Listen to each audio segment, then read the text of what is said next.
Hey, my name is Barry. Welcome to the channel. I'm a retired electrician after 40 years, and I took up quilting as a hobby in retirement. And today I'm sort of doing a reset. We're going to go back to square one. I've been quilting for about a year and a half, and I thought, you know what? Now that I've learned some of the basics, it's time to stop, regroup, and start over. And I thought I would take you along today. Today we're going to make a 4-patch, and that's pretty much about as basic as you can get. But not only we're going to do a 4-patch, we're going to do a disappearing 4-patch. So this one right here was my first 4-patch I made yesterday, just to see if I could do it. And so I want to show you how I did it. I've got some of the same fabric, so let's do it again. But you know, like over the last 4 weeks, I went on vacation with my grandson. We went out and did some things, and we went to Gatlinburg. And then I've been remodeling my kitchen, and it gave me some time to reflect on what's most important to me. And sometimes I think you need to do that. Sometimes I think you need to do a reset. And you know, you spend all your life working to retire, but nobody tells you what to do after you retire. And so this is sort of like the ending of the beginning of retirement is starting fresh. So what we're going to do is I've cut these 4 blocks. They're 6.5 inches a piece. And I used a ruler that I just set on there and made these blocks. And so I make sure that's the number one key, is make sure your blocks are accurate. If you don't have accurate blocks to start with, you're going to be off by the time you get done. So make sure that you have accurate cut blocks. The other thing is your 1/4 inch seam, and I did some research on the 1/4 inch seam. And what we're going to do is take these two and sew together, and we're going to sew these two together. It seemed to me from my research that back in the 1800s, they pretty much, well, they didn't have all the stencils that we have today. So I'm going to do a 1/4 inch seam here. I'm also going to start sewing on my my featherweight here. I thought that would be nice to do. They didn't have the rulers that we have today. And I remember when I helped my grandmother when I was a kid, we used cardboard for templates. And from my research, is what they did, and you tell me if I'm right or wrong, they drew around the cardboard cutout. And then they cut their seam allowance. It was not set in stone. The 1/4 inch was not set in stone. It was somewhere between a 1/4 inch and 3/8 of an inch. They sewed on, they took the cardboard cutout and they drew around the cardboard cutout, and then they sewed on the line that they drew and then used the seam allowance around that. So nowadays we do the seam allowance and then sew, just like I did. I did the 1/4 inch seam allowance and set my needle at a 1/4 inch. But back then they just sewed on the line. It wasn't until like the 60s or 70s or maybe even early 80s when we started doing patterns that the 1/4 inch line got to be popular. That got, you know, because they started making patterns. Let me turn my iron on. There. Ta-da. Sorry if I...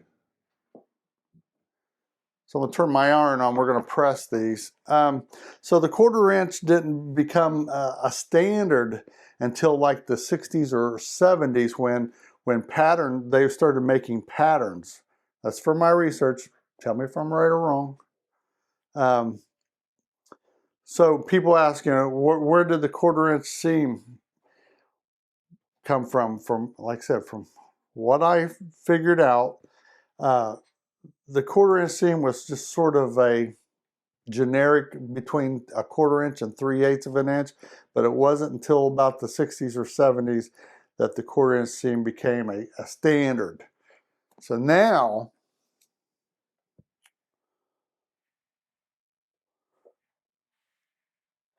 let's set these seams. They say that ironing these in to set the seams is important.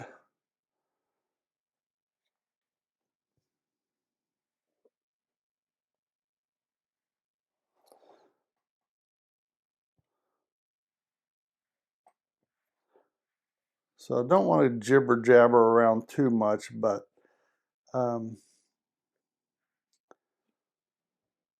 I thought we'd go back to the basics. I think it's good once in a while just to go back and see where you've been. Lately, I've been doing some searching of what's most important to me. And quilting and doing charity work is important to me. Now, look here. And I also haven't done too many videos in such a while, so I'm sort of trying to get used to doing this again. I want to start doing a lot more of them. So forgive me if I'm not doing the best. But what I like to do, I found out these pins, these forked pins that I got, have been working fairly good for me.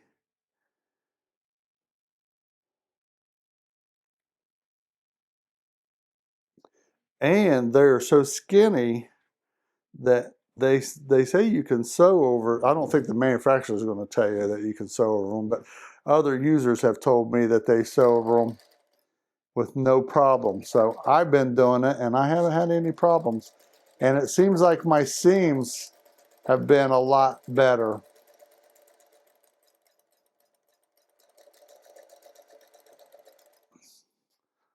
So if these keep continuing to work, I'm going to keep continuing to do it.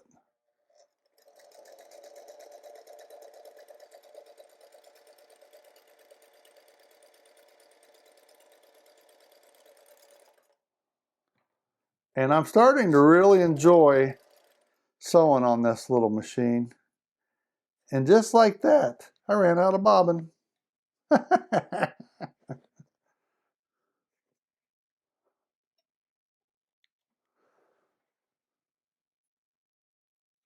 So there, that's what happens when you run out of bobbin.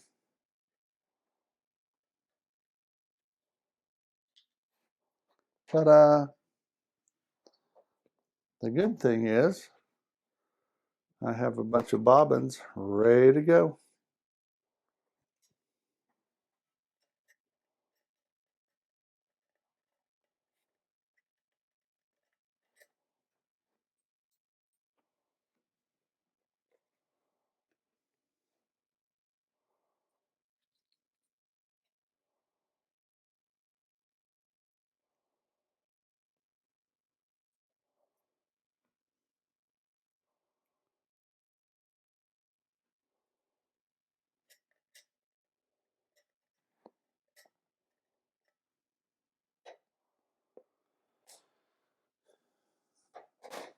All right, let's try this again.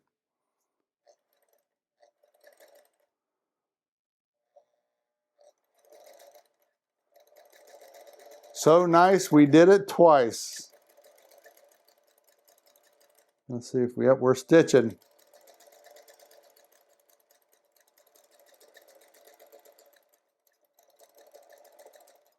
Let's make sure we're lined up here. Yep.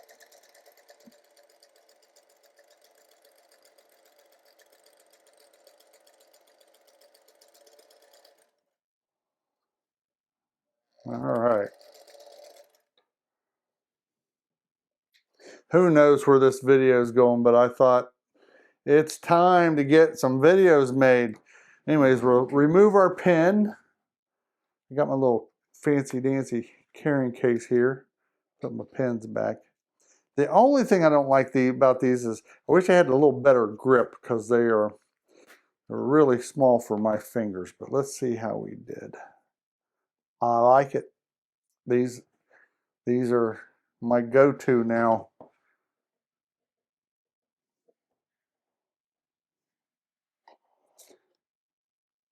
I also ordered some clappers. I was going to make them, but you know what? I did some pricing, and the cost of hardwood and the amount of time that it would take for me to make them, it was easier for me just to buy it. So you can't ask for much of a better point than that one. So there you go. Now that we have our 4-patch, wasn't that pretty easy? To make our disappearing 4-patch, we're going to line our 1-inch line right through the center here. So let's lay this right on the center all the way across. Make sure we're there. Hold down, and I will just cut. You know what? I'm going to tell you a little secret. Hold on. I didn't do this the first time, and I regret it. And so before we get too carried away, I'm going to show you why I recommend getting a rotary mat. Let's see if we can piece this back together here. Get it lined up here. Because when you're doing this disappearing 4-patch, look right here, boom, to turn it. Instead of trying to manually move all that around, you just turn the mat. There we go. We're going to put this right on the 1-inch line, right on the line, right in the center.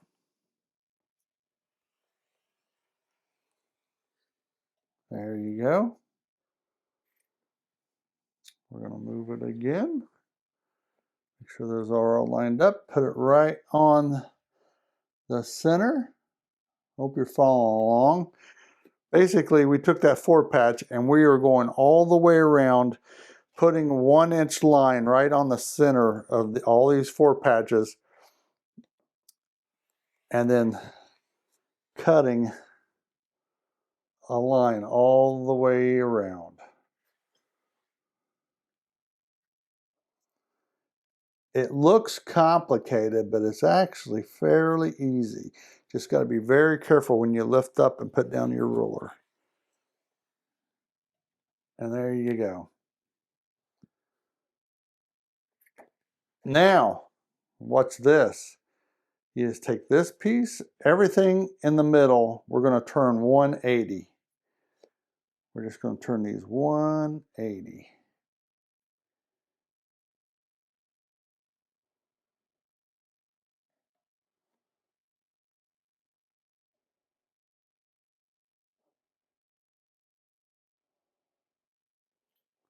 There.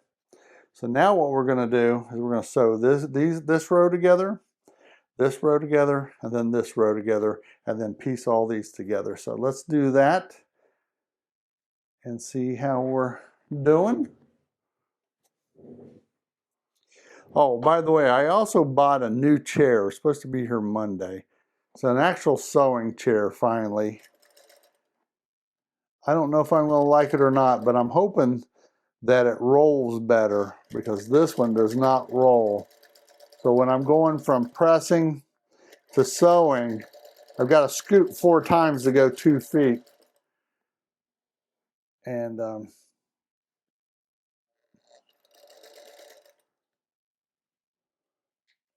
I could have chain pieced these, but I'm not. I want to keep these all together in the right direction.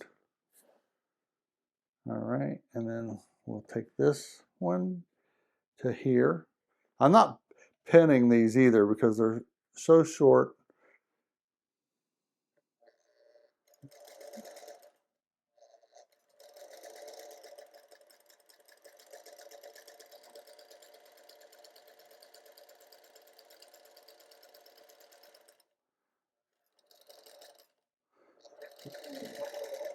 I'm sort of learning as I go. I feel like I'm getting better. So here's one. Let's see how that did. I like it. And we'll sew these two together.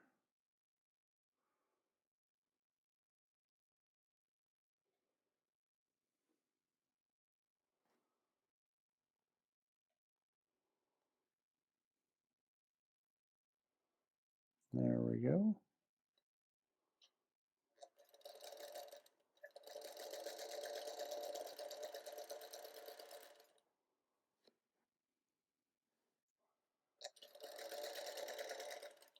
And I'm telling you, the more and more, except for I wish this thing had a thread cutter. Other than that, I do enjoy sewing on this machine more and more every day.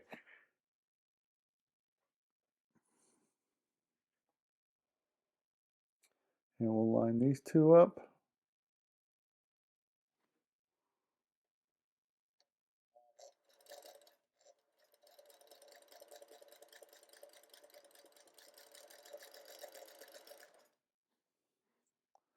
La, la, la. Oops. Uh-oh, that's not going to be good.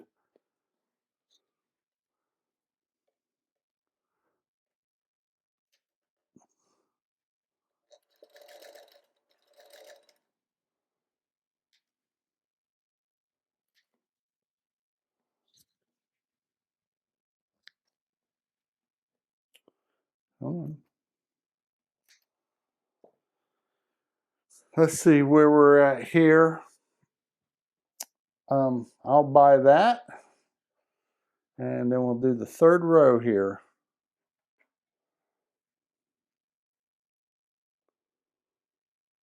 So I hope you're all doing well.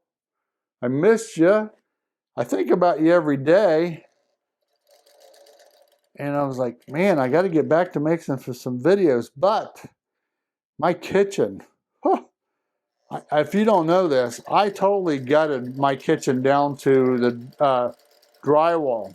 And I'm actually going to take the drywall out. I've decided that I need to go back to the bare studs because the electric was so old, and I was an electrician. I'm going to redo the electric in the walls, and I figured out the best way to do it is just to take out the walls down to the studs. Now, the good thing about that is my cabinets are going to sit behind it most of the way, and I'm going to put tile in the background, so I don't got to be the best at drywall work. Just got to be straight and smooth. But I'm anxious to get my kitchen done. So if I get my kitchen done, I pretty well got my outside is getting done fairly good. So if I get the kitchen done,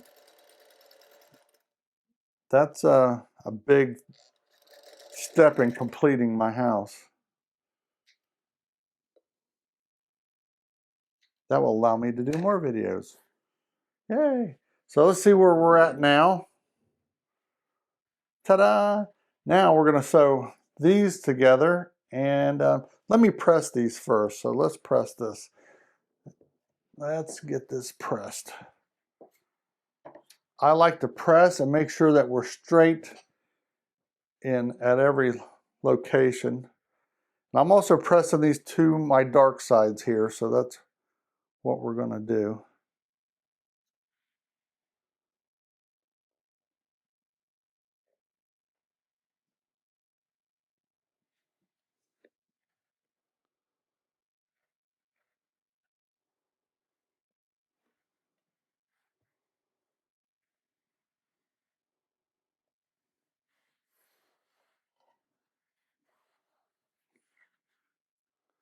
These actually don't, knock on wood, doesn't look too bad there. So let's see where we're at.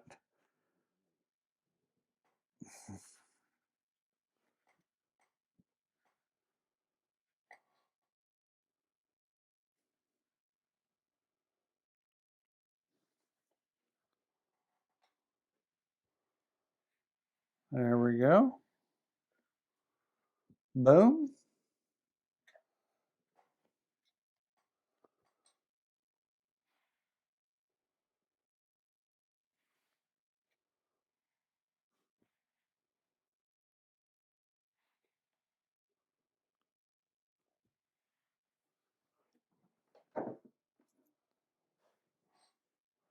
All right, let's see how we're doing here.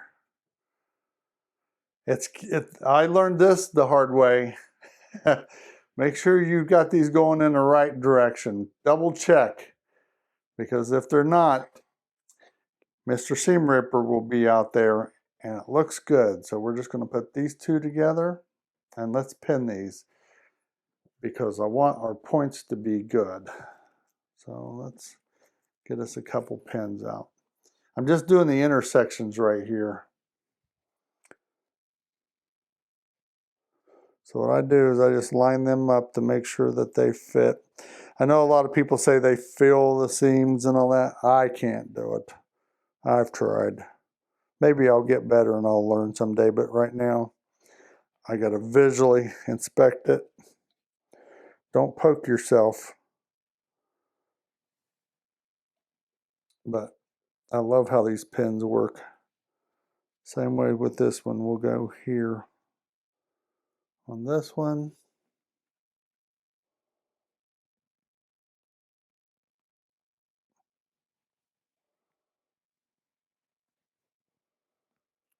And now let's sew this and see how we do.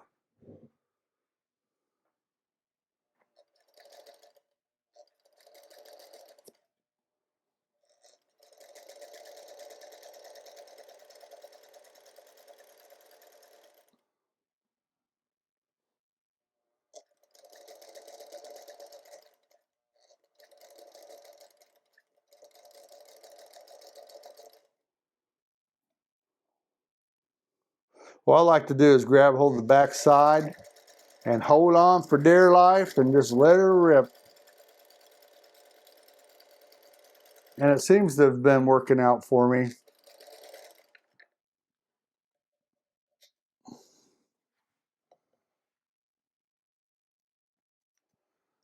Let's take a gander here, take the pins out, see how we're doing.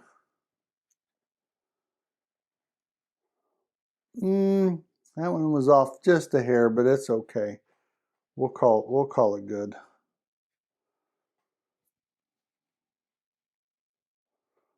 Right there.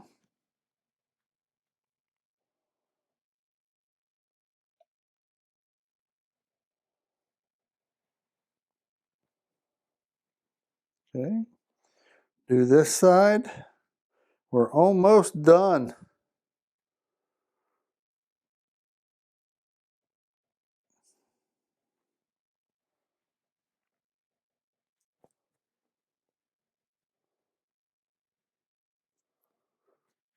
Okay.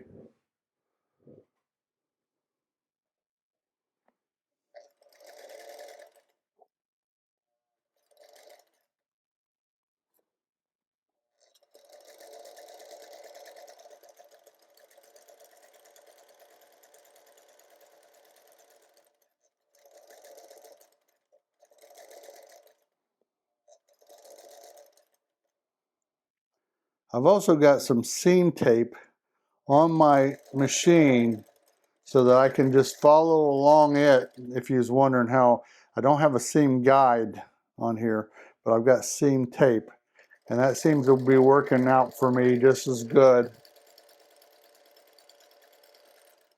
All right, here's the big, let me get my piece underneath there. Here's my big reveal. Let's see how this is working. Take my pins out, put my pins back, because these things are nice, but they're pricey. How are we looking? I'm looking pretty good. Let's give this a quick press.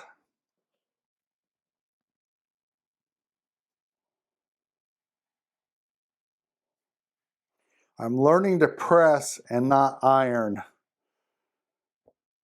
It's sort of hard for me to do that, but I'm learning.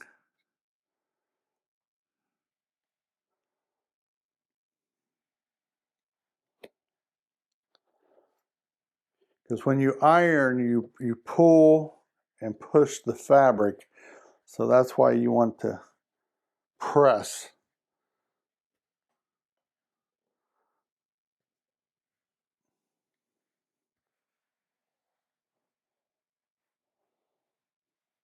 I will do a little bit of ironing here.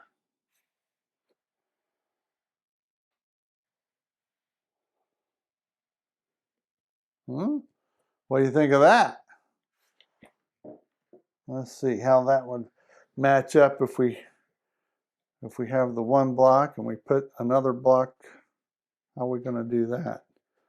Like such? Would that be it? I probably shouldn't have got directional fabric on the background, but I did. I had it, this was scrap that I had. I might try to make some, I think I'm going to start making some little throws for charity. So if I get enough of these little 4 patches, I'll do these about 45. I found out you can get the batting in little packages like at Walmart for like 10 bucks, a 45 by 60. So if I make my little quilts 45 by, or 44 by 60 or somewhere around there, these will make nice little throws. And there you go. There's our 4 patch. Not perfect, but it's good enough. Good enough for me. So if you've never made one of these, you know, the most common one is the 9 patch, but I thought we'd start off here with the 4 patch. So that's a way you can do a 4 blocks, a 4 patch, and then convert it to a disappearing 4 patch. Fairly easy. You were right here with me as I did it. So give this a try. Let me know how you do. Let me know if you know any techniques that I don't. I'm always willing to learn. But there you go. Like I said, it took me a little break, but we're back. Hopefully we'll just start steamrolling. So like I always say, after health, but before wealth, there's memories. So go out and make some memories, and I'll see you later. Bye.